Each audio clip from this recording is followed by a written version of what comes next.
बहुत सुंदर है, बेटी का दर्द भरा विदाई गीत है। आप लोग सुनो, कमेंट करके बताना कैसा लगा। आई बरात गोइड़वात बगिया के ओ रामाय रे बगिया में उतराई। अरे भागे भागे हाय बापावा कवने रामा कोठरिया के भीतर टरिया के ऊपर। अरे भागे भागे हाय बाप चाचा हो कवने रामा कोठरिया के भीतर टरिया के ऊपर। बैठी जगावई बेटी हो कवनी देई सुना हमारे बाबा रे सुना मोरे चाचा बाबा के तू सोया अन भा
कुछु तऊ बेटी हम सोए कुछु तऊ जागे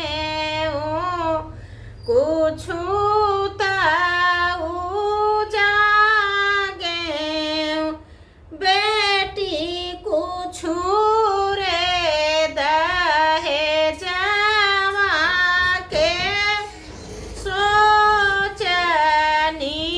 दरियान आवई बेटी कुछु रे दहेजवा के सोचनी दरिया नया भाई बेटी कुछु